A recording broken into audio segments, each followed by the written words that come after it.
think we're going to need a bigger hard drive.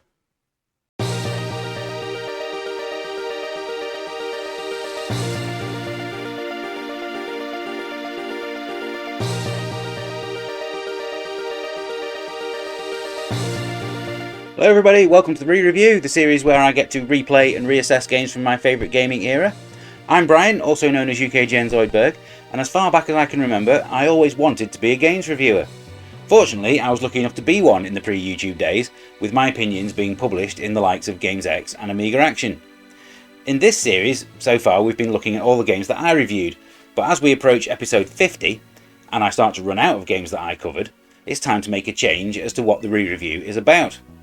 Going forward, I'm going to be dedicating one episode a month to other Amiga games, finding out what the critical consensus was for each and whether or not I agree with it. Furthermore, if you have one of our VIP memberships on the channel, you'll be able to vote on what games are covered on these videos, and you'll even be able to watch the videos early. For now though, we're going to be sticking with the games that I reviewed, and the game that we're going to be covering in this episode is Hook, based on the film by Steven Spielberg and developed and published by Ocean Software in 1992.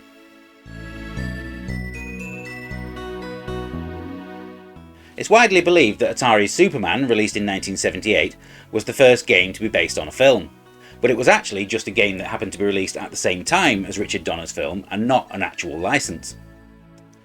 The first movie license was from Atari though, in the shape of 1982's Raiders of the Lost Ark, released just a few short months before E.T. ruined everything. The following year, both Star Wars and Tron were turned into successful arcade games, and I can remember the first time that I saw and played both on a family holiday. It was around this time that I got my first home console, the Atari 2600, and this allowed me to play both The Empire Strikes Back and Return of the Jedi Death Star battle from Parker Brothers over and over again. By the time I moved over to the Spectrum, movie licenses were commonplace. Rambo, Short Circuit, Highlander and Cobra were all games that I bought with my pocket money and enjoyed to varying degrees. They were all produced by Ocean Software, who would go on to become known as the kings of the movie license. Their version of RoboCop, partly based on the Data East arcade game but with added mini-games between the levels, was released in 1987 and would go on to become the most successful game of the 1980s in the UK. It's actually a game that I bought twice. Once for the Spectrum on original release, and then again for the Atari ST when it came to the 16-bit computers the following year. Ocean's in-house development teams would continue to release successful games based on the likes of Rambo 3, Red Heat, Total Recall and Batman, the latter of which was even bundled with all brand new Amiga 500s. While it's safe to say that the quality of these games was not always great, there was still the occasional gem. I've already featured two of Ocean's best on the Re-Review, in the shape of RoboCop 3 and The Addams Family, and you can find links to those videos in the description. In 1990 they snapped up the rights to Steven Spielberg's eagerly awaited Hook, and got straight to work on the game. With the movie due for release in UK cinemas in April 1992, they had a very narrow window in order to get the game finished. The game was designed by Bobby Earl and Kevin Oxland, with background artwork provided by Martin McDonald. Between them they had already clocked up an impressive back catalogue of games on their CVs. Earl had already been programmer on the likes of Total Recall, Navy Seals and Terminator 2, Oxland had provided graphics for Spellbound, Anarchy and Orc, whereas McDonald had previously provided the graphics for the Commodore 64 versions of Target Renegade, Rastan and Platoon. According to Earl, in an interview published in Amiga Power magazine, it was clear from reading the movie's script that a platform game, which was normally the go-to genre for movie licenses, was not going to cut it, so they set about making a graphic adventure instead. He was also keen to stress that we shouldn't be expecting it to be similar to the other pirate-themed adventure game that was doing the rounds at the time. You know the one I'm talking about. Both Earl and Oxland started independent developer Spiral House in 1999, specialising in converting games and providing artwork for others. They've worked with a number of well-known developers including Reflections, Bizarre Creations and Bandai Namco on games such as Stuntman, Motorstorm, the Xbox version of Goat Simulator, the PC version of Blur, and one of my personal favourites, Lumo for the Nintendo Switch. Now it's time to see what I thought about Hook when I first played it, as we check out my original review.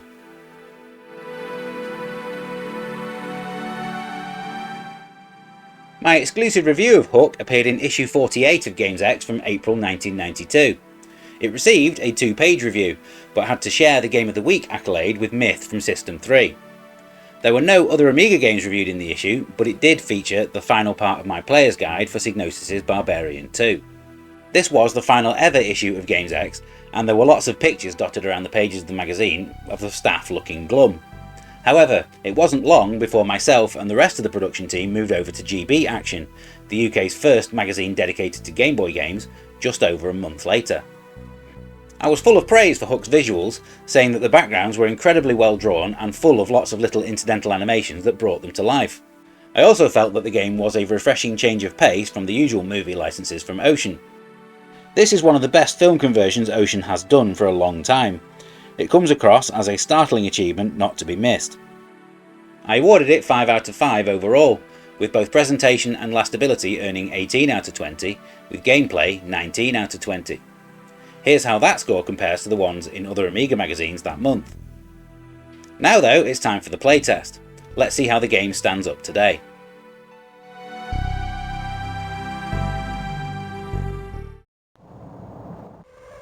Now, it was pretty common in the early 90s for Amiga games to use up one of their discs with an intro sequence, and this was no exception. This was, however, one of the games that did allow you to boot the game by putting the second disc in, so that's always a bonus. And so this is where the game begins. You find yourself in Pirate Square, and it's your typical point-and-click adventure game. You've got 5 different things that you can click on at the bottom to do various side things, so you can look. So it looks like a menacing crocodile. Got speak, pick up, open your inventory, and give. I mean, the backgrounds in this game are definitely better than we used to get in the likes of the Sierra Online games on the Amiga, which were always really bad conversions from the PC. Right, let's talk to this guy.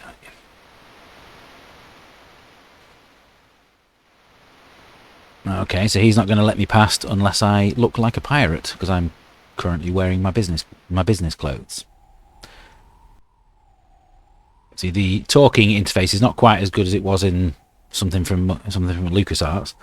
You can click the right button to cycle through your different options. Oh, only 9 gold pieces for a magnet. Maybe that's what I can get from him. I know there's I know you can pick up that anchor down here. That's not entirely obvious.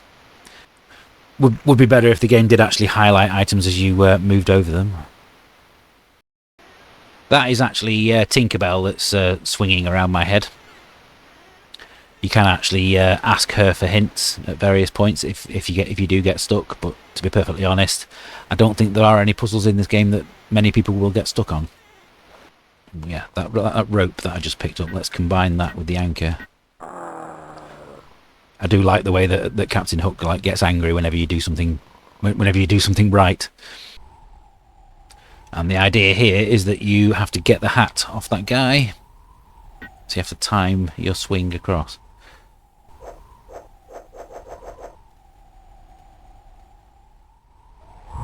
Yeah, that got it. Yeah, brilliant.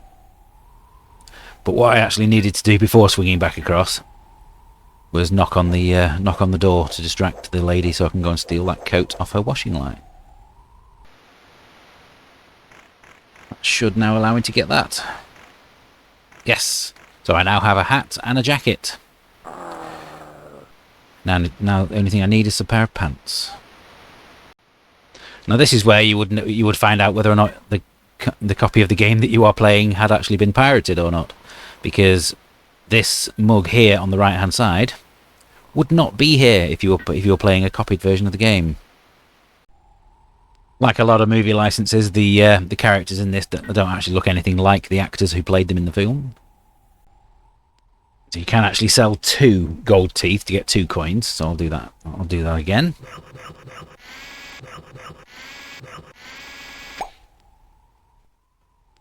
You have to buy 3 mugs of cocoa off him. Apparently, the developers did originally have this as 3 mugs of beer,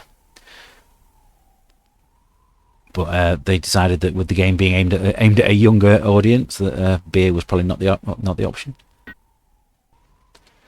Then I give the cocoa to this guy who's sat by the bar here. Because if you give him 3 mugs of cocoa, he falls asleep.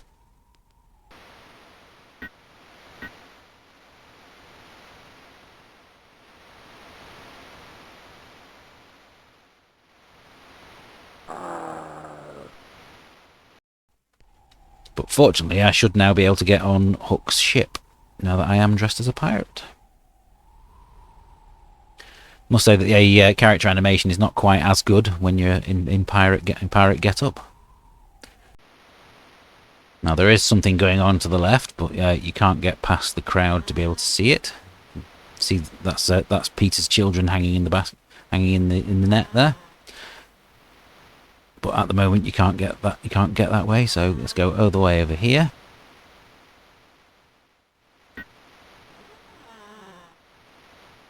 And that's picked me up. How many gold coins was that? Oh look, 9 gold pieces. The exact amount that needed to go and buy a metal detector. And then there is an X on the beach right there. We use the magnet with that.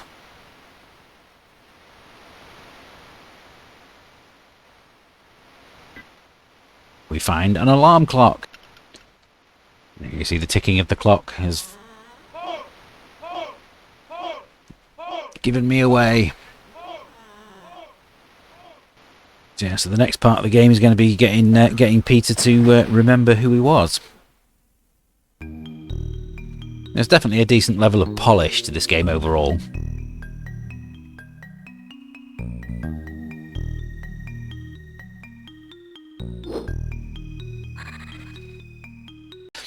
I don't know if it was the limited development time that they had, but the game does seem very slight. There's not an awful lot to it.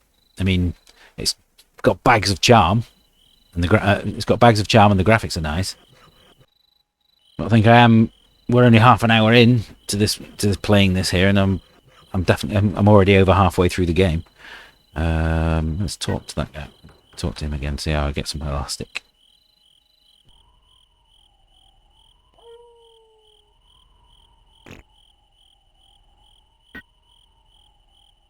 I have to keep jumping off here and ask him what he thinks of it each time.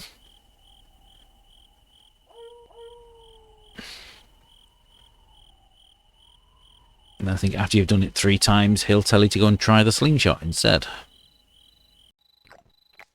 And look, all the imaginary food has now appeared because Peter is now using his imagination correctly.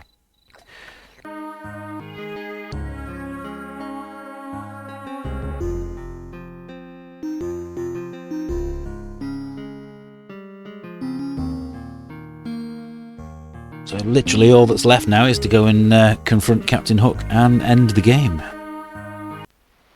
And the picture in the right hand corner of the screen has turned into Peter Pan now. And basically you just have to select the right response. And if this isn't insult sword fighting, I don't know what is.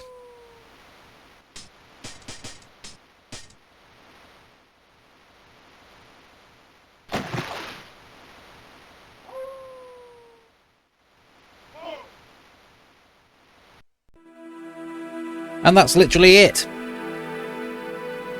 So, a game that looks great, definitely, but it's a shame that it's so short. But now that we've gone through that playtest, let's get on with the re-review and give it a score and sum up my feelings.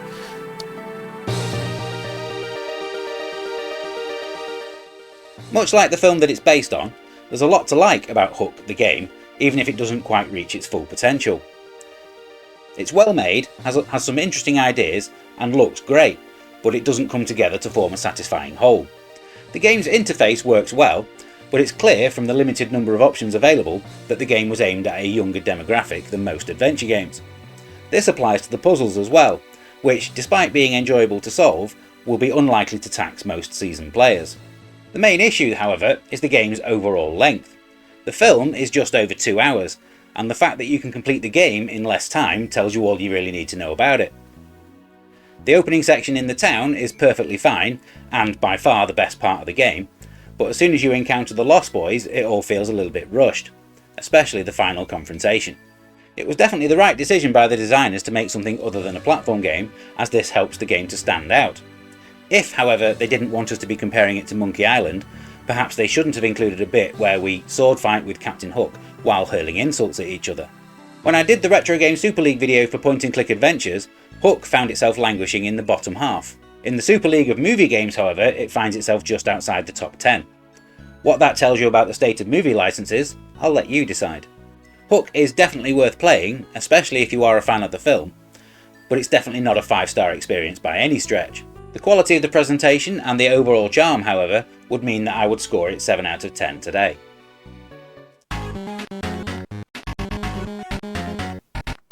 Thank you for watching this episode of the re-review. I really hope you enjoyed it. Like I said at the beginning, we're approaching episode 50, so there's 46 other videos in this series that you might have missed, and if you have, there's a playlist on screen right about now that you can click on if you want to catch up on any of them. All opinions expressed in this video are entirely mine. If you have any memories of playing Hook and want to tell me that I'm wrong, please do so in the comments. If you want to show your support for the channel, then you can give us a like and subscribe, but we also now have VIP memberships that you can sign up for, which give you early access to the videos as we publish them, as well as access to a members only Discord and votes on what we're going to be covering in upcoming videos. There's going to be another episode in this series coming up in 2 weeks' time, so please make sure you come back and watch that one. Until next time, happy retro gaming. Bye for now.